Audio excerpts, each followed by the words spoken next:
To understand the concept of margin, let's kick off with a simple analogy.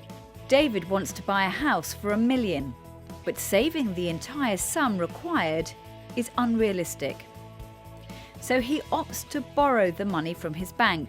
The bank, however, requires that David puts down 10% of the total amount he wishes to borrow. This is the down payment or deposit. Having made the $100,000 down payment, the bank entrusts David with the control of a larger sum of money so that he can buy his house.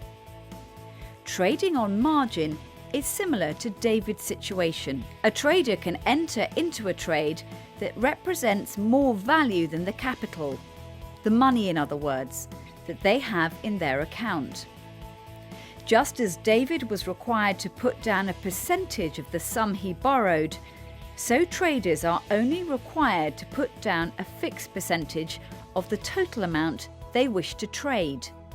When applying for a mortgage, this is referred to as the down payment or deposit.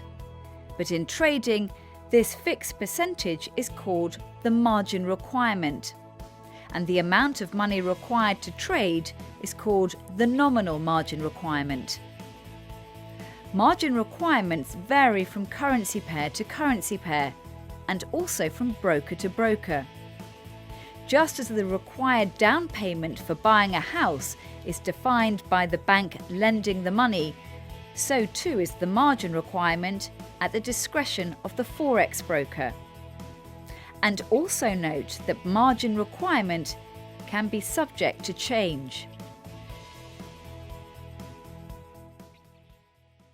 Let's take a look at how we calculate the nominal margin requirement. Nominal margin requirement equals the currency-specific margin requirement times the nominal size of trade. Here's an example. If the margin requirement for euro-dollar is 2%, and a trader wishes to open a €1 million position on the account, the minimum required amount on the account would be €20,000, because a 2% margin requirement times €1 million is €20,000. But be aware, a change in margin requirements can happen quickly. It's a protective measure by the broker to counter any increase in risk caused by, for example, geopolitical events or changes in monetary policies. Let's look at another example.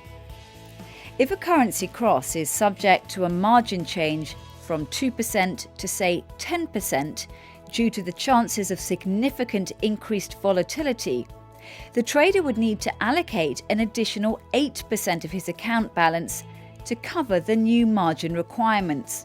Building on the example above, this would mean a 10% margin requirement times €1 million, which equals €100,000, a significant increase on the original €20,000. So how do you know how much you have left in your account to trade with at any one time? Well, most trading platforms show how much of your margin is currently being utilised, often described by a percentage value. Take, for example, a trading account with a net balance of €50,000. If no trades are opened, the margin being used is 0%. A euro-dollar trade of 1 million is then opened. With a euro-dollar margin requirement at 2%, this equates to a nominal amount of €20,000. The margin used is now €20,000 divided by 50,000 times 100, which equals 40%. Now a second trade of $300,000 yen is placed. The dollar-yen margin requirement is 5%, so this equals €15,000. The used margin for the entire account is now 20,000 plus 15,000 divided by 50,000 times 100, which equals 70%. So this simplified example demonstrates how each trade placed affects the available margin, meaning how much the trader has left to trade with. It's essential for a Forex trader to understand how this works and to monitor their account and positions closely. Continuing our example, imagine a scenario where the dollar-yen margin requirement increased to 15%. For sake of simplicity, let's assume that neither of the two trades has changed in value.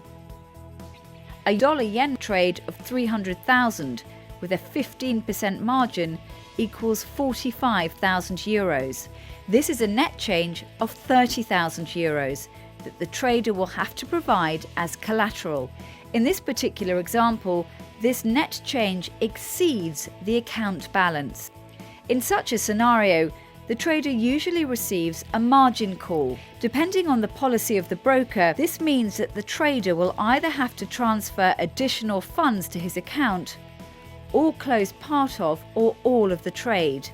In extreme scenarios, the broker may intervene and close the trade on behalf of the trader. As neither traders nor brokers are able to influence the market forces that influence margin requirements, successful traders understand how to limit their risk by limiting the size of their positions and closely monitoring how much margin is used as leverage at any one time.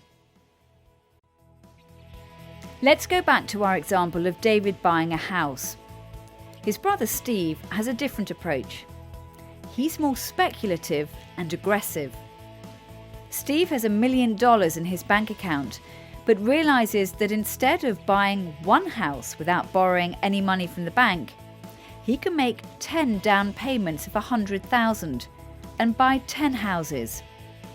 He does so with the expectation that he can sell the houses for more than their total current value of $1 million. This way, Steve has effectively leveraged the amount of money in his account. As exchange rates are moving relatively little on an average trading day, it's common in the Forex industry to trade with leverage. In this way, the potential earnings can be larger from a smaller investment. How many times leverage is permitted for each currency is defined by the broker. The minimum margin requirement as described before. But beware, while leverage can be tempting with the potential to magnify returns, it's also associated with considerable risk, as potential losses are also magnified. The maximum amount of leverage available to a trader is defined by the margin requirement for each specific currency pair. The amount of leverage can be calculated like this. Leverage equals 100 divided by the margin requirement in percent. So if the margin requirement is 2%, then 100 divided by 2% equals 50. This means that the leverage is 50 times. So for every 1 unit traded, you are able to control 50 units. 2% leverage is therefore the same as 50-to-1 leverage.